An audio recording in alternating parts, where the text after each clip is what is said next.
Hello everyone, that manga kid here to give my first impressions on The Rose of Versailles by Riyoko Ikeda. This is the first beautiful hardcover omnibus edition being put out by Udon. Um, as you can see, absolutely gorgeous edition, just physically very heavy book with like photo quality paper. Beautiful colored pages as well. So this is book one of five, so there will be five of these beautiful omnibuses put out. Um, this is one that it's a classic. Obviously, I've heard about this forever, and uh, it was never something I thought I would enjoy, though, to be completely honest. I'm not much for historical kind of shoujo stories. Um, I'm not much for historical stories just in general, but I figured that this is something I should pick up and try out at least. And I'm really glad that I did because I loved this.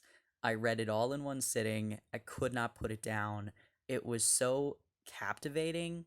It follows in this particular volume, I've heard like Ray from Whimsical Pictures talk about how this volume in particular follows uh mostly Marie Antoinette. Um Whereas later on in the series, Oscar becomes the main character.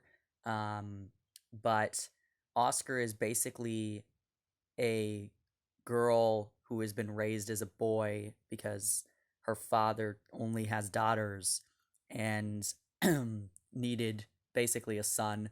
But since he didn't have one, he raised Oscar as a boy. Um, but everybody is aware that Oscar is actually a girl and doesn't really care about that fact. There is some, misogyny and whatever, which would be expected. But for the most part, people are like, Oscar's gorgeous. Oscar is handsome and powerful and happens to also be a woman. But uh, yeah, this volume in particular mostly follows Marie Antoinette and her kind of uh, going from Austria to France and becoming the queen, I guess. Uh, but yeah, I don't.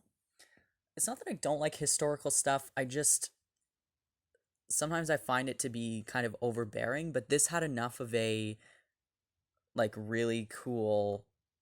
I don't know. Like it just was enough to keep me interested without being too like preachy about the history of everything. Um, and it's got really gorgeous art, as you can tell. Uh, but yeah, it just is. It's so much. It really is just like rich people drama, which I find hilarious. Uh, and I don't know. It's hard to kind of uh, like I know a bit about history and whatever, so you can kind of see where this is going. But Oscar is also a fictional character, so I'm interested to see how that kind of plays into this loosely based on actual historical events, but how Oscar plays into this story going forward.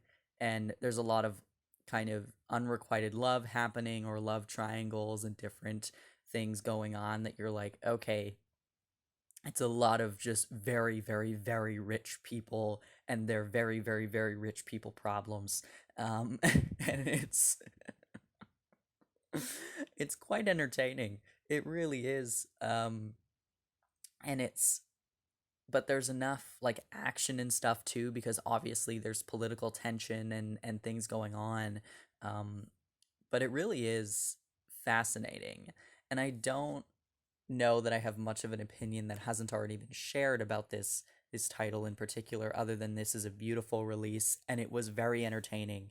I do love shojo, but like I said, I'm not typically into historical kind of shoujo, so coming from somebody who that is the case, and I still thoroughly enjoyed this to the point where I could not put it down and cannot wait for volume two. Um, I do suggest picking this up. It is classic. It is something that I'm happy to have in my collection, and I'm also glad that I happen to really, really enjoy it as well. But yeah, it definitely, like in Canada, this is like $52 or something like that. I think I got it for $30. Um, I would wait until there's a sale at least, so you're not dropping that much money on one volume, but it is definitely worth the higher price point because this is a gorgeous release.